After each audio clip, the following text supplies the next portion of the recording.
Hello students, how are you? Today we will discuss the topic depreciation of accountancy.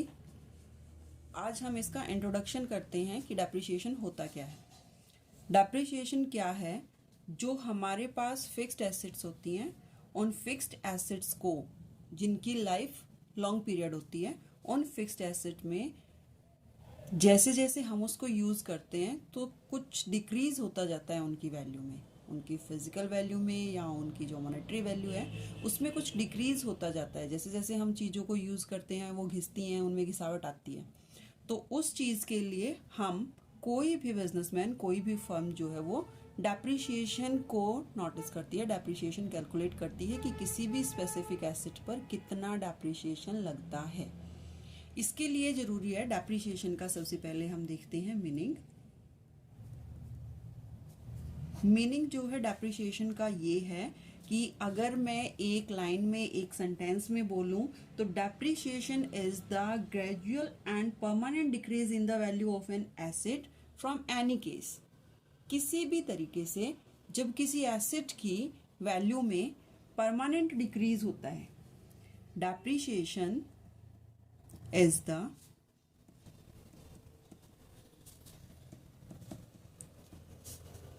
gradual and permanent decrease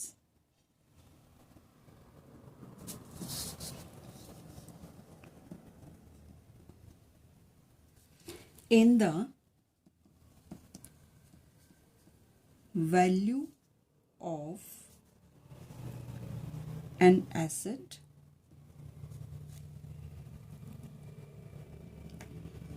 from any case।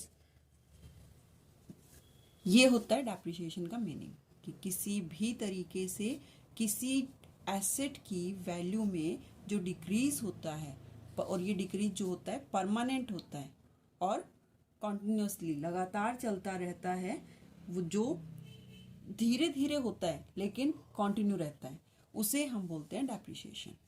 अब depreciation के reason क्या क्या हो सकते हैं या कॉजेज क्या क्या हो सकते हैं, कॉजेज ऑफ डेप्रिसिएशन क्या क्या हो सकते हैं, किस किस वजह से डेप्रिसिएशन हो सकता है in the value of asset. First one is by expiry of time.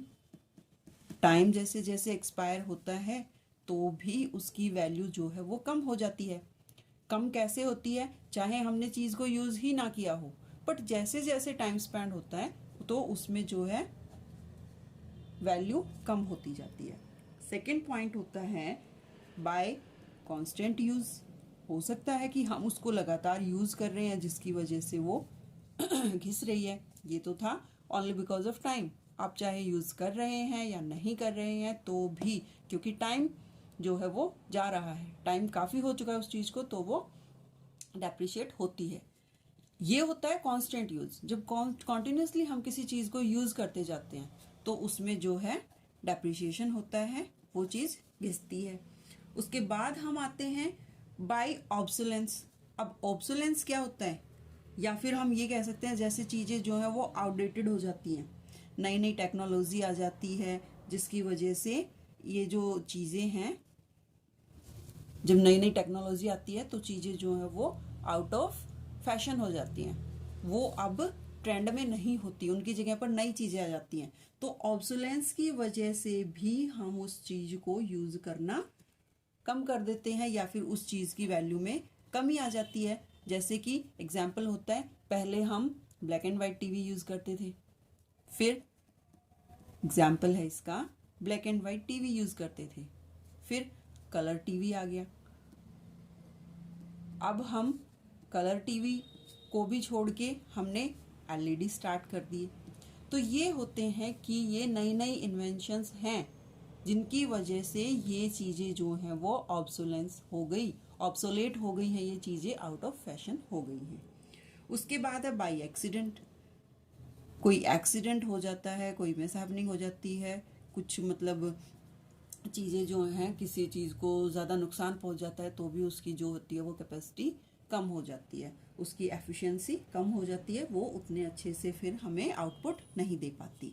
उसके बाद आता है हमारा फिफ्थ पॉइंट, और फिफ्थ पॉइंट होता है बाय डिप्लेशन। ये किस चीज़ पर लागू होता है?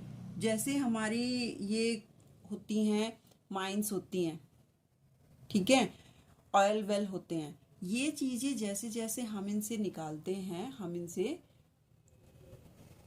सामान निकालते हैं, जैसे हम खानों से जो है कोयला निकालते हैं, या फिर हम जो मतलब जिस भी चीज़ की माइंस हैं हम उनसे जैसे सामान निकालते हैं, जैसे तेल के कुएं से तेल निकालते हैं, तो उनका जो स्टॉक होता है वो लिमिटेड होता है। अब उनका जो स्टॉक है वो लिमिटेड हो जाएगा, कम हो जाएगा, जिसकी वजह से अब उनकी वैल्यू जो है वो कम हो जाएगी जैसे जैसे हम उसे यूज़ करेंगे। And this one is the permanent fall in the market price, by permanent fall in the market price. कई बार चीज़ों के रेट जो हैं वो मार्केट में लगातार गिर रहे होते हैं, तो चीज़ों के मार्केट प्राइस में जब कॉन्टिन्यूसली डिक्रीज होता है तो भी जो है उनकी वैल्यू कम हो जाती है और वो डेप्रिशिएट हो जाती है। तो हमने क्या क्या किया? By expiry of time, by constant use, by obsolescence, और by accident, by depletion, and by permanent fall in the market price. इसके बाद हम जरूरत क्या है, हमें क्यों लगाते हैं हम डेप्रिशिएशन, क्यों करते हैं हम, जो हमारी एसेट्स हैं उनको हम क्यों डेप्रिशिएट करते हैं? नीड ऑफ डेप्रिशिएशन, जरूरत क्या है हमें डेप्रिशिएशन की, किस किस वजह से हम एसेट्स को डेप्रिशिएट करते हैं? First one, to calculate exact profit या फेयर प्रॉफिट और लॉस ऑफ द बिजनेस, या only to calculate fair profit और लॉस।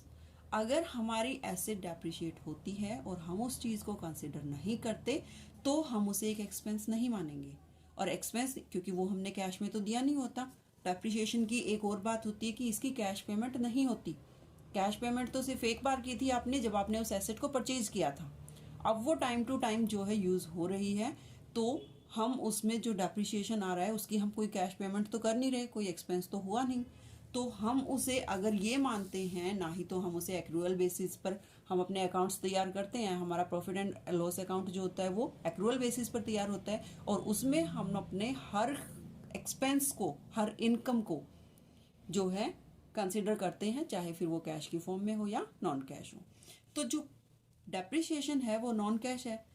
अगर हमें प्रॉफिट, फेयर प्रॉफिट और लॉस कैलकुलेट करना है तो हमें डेप्रिशिएशन को कंसिडर करना पड़ता है। Second one, two show the right और we can say fair financial position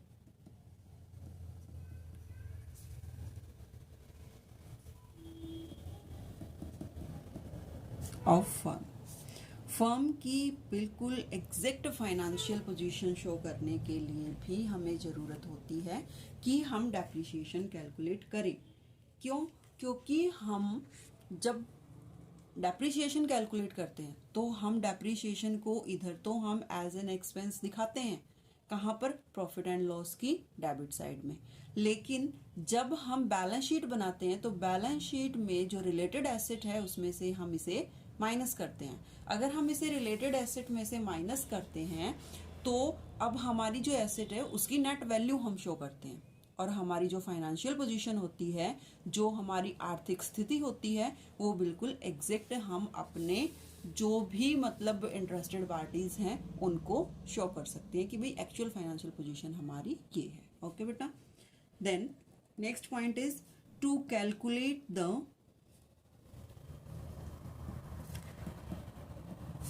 cost of production. Cost of production क्या होता है? जिस चीज़ का हम प्रोडक्शन कर रहे हैं उस चीज़ को प्रोड्यूस करने में कितनी कॉस्ट आई, कितनी लागत आई, कितना पैसा हमारा लगा, कितना एक्सपेंस हुआ, वो होती है कॉस्ट। कॉस्ट के अंदर प्रॉफिट इंक्लूड नहीं होता, ओनली जो हमने लगाया है हम उसको डालते हैं। कॉस्ट में जब हम प्रॉफिट ऐड कर देते हैं तो वो हमारी सेल बनती है। तो जो कॉस्ट है वो cost of production find out करने के लिए, क्योंकि जब हमने प्रोडक्शन की, सपोज करो हमारे पास कोई मशीनरी है, हम मशीनरी का यूज़ कर रहे हैं प्रोडक्शन करने में, तो जब हम उसकी प्रोडक्शन कर रहे हैं, मशीनरी यूज़ कर रहे हैं, तो मशीनरी डेप्रिशिएट तो हो रही है ना। तो उन्हीं यूनिट्स को प्रोड्यूस करने में हम, मान लो आपने एक साल में 2 लाख यूनिट प्रोड्यूस की, एक साल में 2 लाख यूनिट प्रोड्यूस की, तो एक साल में उस पर मशीन डेप्रिशिएट भी हुई है आपकी। तो जितना डेप्रिशिएशन एक साल का बनता है उस प्रोडक्शन पर, तो जब आप at the end of the year अपना प्रॉफिट और फाइनेंशियल पोजीशन कैलकुलेट कर रहे हो और cost of production net find out कर रहे हो, क्योंकि कॉस्ट ऑफ प्रोडक्शन आप बिल्कुल सही शो करोगे तभी तो आपके पास प्रॉफिट और लॉस का पता चलेगा आपको एग्जैक्टली कितना है। तो हम उसमें क्या करते हैं कि डेप्रिशिएशन को भी इंक्लूड करते हैं इन द कॉस्ट ऑफ, जैसे हम labour labour, interest on capital, या फिर जो मटेरियल आपने रॉ मटेरियल परचेज किया, ये जो चीज़ें आप सारी दिखाते हो, आपने जो है इलेक्ट्रिसिटी चार्जेस इतने दिए, ये किया वो किया, तो जो जितना भी सारे एक्सपेंसेस आप शो करते हो, उसमें एक एक्सपेंस ये भी बनता है कि डेप्रिशिएशन इन द एसेट, कि एसेट पर कितना डेप्रिशिएशन हुआ, आप बिल्डिंग कितनी डेप्रिशिएट हुई, आपकी मशीनरी कितनी डेप्रिशिएट हुई, सारी चीज़ें, क्योंकि आपने कॉन्टिन्यूसली यूज़ किए हैं, और कांस्टेंट यूज से जो होती है वो उनकी वैल्यू में डेप्रिशिएट होती है, कमी होती है, डिक्रीज होता है। And next one, to replace the asset, जब जिस एसेट पर आपने डेप्रिशिएशन लगाया है, क्योंकि एक टाइम ऐसा आएगा, एक टाइम के बाद ये एसेट जो है आपकी ख़त्म हो जाएगी, डेप्रिशिएट हो के बिल्कुल ख़त्म हो जाएगी, और आपको फिर ये एसेट फिर से परचेज करनी पड़ेगी। तो आप जिस साल में इसको परचेज करते हो उस साल हमारे ऊपर बहुत बर्डन होता है, एक्स्ट्रा बर्डन आ जाता है कि हमने लाखों की मशीनरी खरीदी, उस साल तो फिर हम प्रॉफिट शो ही नहीं करेंगे। तो और उसी साल जो है हमारे कस्टमर पर, हमारे जो सप्लायर्स हैं, जो इन्वेस्टर्स हैं, उनके ऊपर इसका नेगेटिव इफेक्ट जाएगा। तो इसलिए हम एसेट की रिप्लेसमेंट के लिए, रिप्लेस करने के लिए एसेट को, उसकी जगह पर नए एसेट लेकर आने के लिए भी हम डेप्रिशिएशन का जो है प्रॉफिट एंड लॉस में डेबिट करते हैं। नेक्स्ट, किस लिए, कि ताकि to stop the distribution of profit from the capital. अब जिस साल हम एसेट रिप्लेस करेंगे और उस साल हमें कोई भी प्रॉफिट नहीं आएगा, तो भी in the case of company आपको शेयर होल्डर्स को डिविडेंड तो देना ही पड़ेगा। अगर आप नहीं देंगे तो आपके शेयर्स की मार्केट वैल्यू खत्म हो जाएगी, और अगर आप उनको डिविडेंड देते हैं तो वो आपको आउट ऑफ कैपिटल देना पड़ेगा। और अगर आपने कैपिटल में से एक बार देना शुरू कर दिया, एक बार आपने डिविडेंड दे दिया, तो यहाँ पर जो है आपकी कैपिटल कम हो जाएगी, जिस कैपिटल से आप रेगुलरली जो है वो प्रॉफिट अर्न कर रहे हो, आपका बिजनेस चलता है। तो ये हमारे लिए लॉस की कंडीशन होती है, और ऐसा करने से कोई भी बिजनेस लॉन्ग टाइम तक फर्म मार्केट में नहीं टिक सकता, अगर वो कैपिटल में से डिस्ट्रीब्यूशन ऑफ प्रॉफिट करता है तो इसलिए आने वाले खर्चे जो हमें पता है कि इन फ्यूचर हमें ये चीज़ लेनी है, उसकी रिप्लेसमेंट के लिए हम पहले से ही तैयार होते हैं। किसके नाम से पैसे पहले से ही हम एक्सपेंस निकाल देते हैं, डेप्रिशिएशन के नाम से। Next one is to avoid the income tax। अगर हम डेप्रिशिएशन माइनस करेंगे प्रॉफिट में से तो हमें प्रॉफिट कम आएगा, प्रॉफिट कम आएगा तो हमें टैक्स भी कम देना पड़ेगा, तो हमारा जो टैक्स है वो कम पे होएगा। ये हमें डेप्रिशिएशन का बेनिफिट होता है। उसके बाद होता है, मैं आपको बता रही हूँ आप कैलकुलेट कैसे करोगे डेप्रिशिएशन, वो हम नेक्स्ट वीडियो में करेंगे। ओके स्टूडेंट्स, अगर आपको कोई भी डाउट है तो आप मुझे कमेंट बॉक्स में पूछ सकते हैं, आप अपने डाउट्स क्लियर कर सकते हैं।